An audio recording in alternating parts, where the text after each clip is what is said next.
Have you noticed something interesting lately? More and more people are suddenly nostalgic about 2016. And if you're a K-drama fan, that makes perfect sense because 2016 wasn't just another year. It was a golden year for K-dramas, the kind that gave us shows we still rewatch today. So let's go back for a moment, back to 2016. And trust me, it was a good year. Let's start with something warm.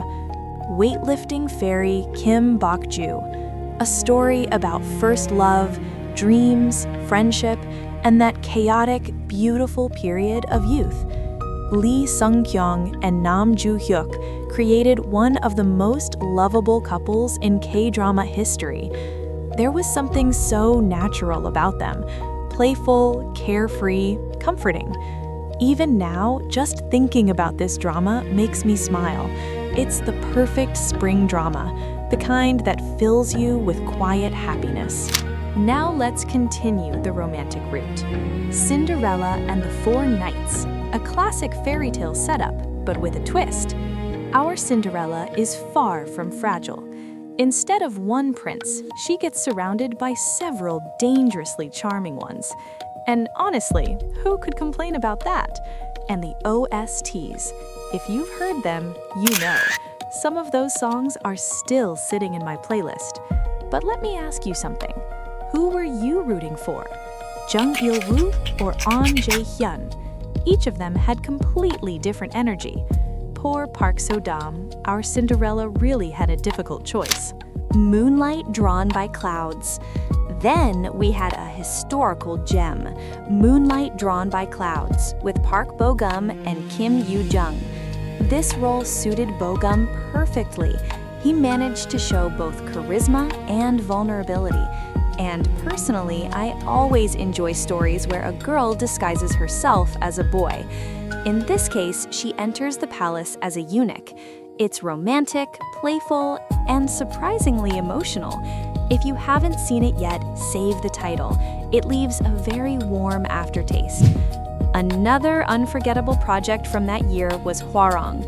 Let's be honest, even people who don't remember the plot remember the cast. Where else can you see such a garden of handsome actors in one drama? But Hwarang isn't just visuals. It has warrior training, political conflict, friendship, dance, romance, and yes, it will make you laugh and sometimes cry. Park Se-joon, Park Hyung-sik, and Go Ara were right in the center of that emotional storm. Now let's switch gears, because 2016 also gave us something completely different. Two Worlds. A drama that pulls you in from the very first episode. A story where reality and a webtoon collide. Every episode feels like a puzzle. Just when you think you understand the rules, the story changes them. I wouldn't call myself a huge Lee Jong-suk fan, but in this drama, he feels perfectly placed.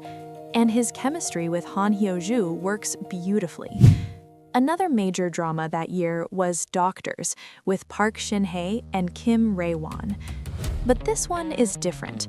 It's not a light romance you watch under a blanket with tea. It's a story about injustice, ambition, discrimination, and difficult life choices. A more serious tone, but a meaningful one. 2016 also introduced us to one of the most beloved medical dramas, Dr. Romantic. And what makes it even more impressive is that later seasons actually kept the quality. That rarely happens. Director, writers, actors, everyone managed to keep the spirit of the story alive. And of course, Dr. Kim himself. That charisma is impossible to forget. And then there was the drama that everyone talked about, Descendants of the Sun. Iconic OSTs, beautiful locations, memorable quotes, and one of the most beloved secondary couples in K-drama history. Song Joon-ki and Song Hye-kyo gave us the main love story, a soldier and a doctor, duty versus emotion.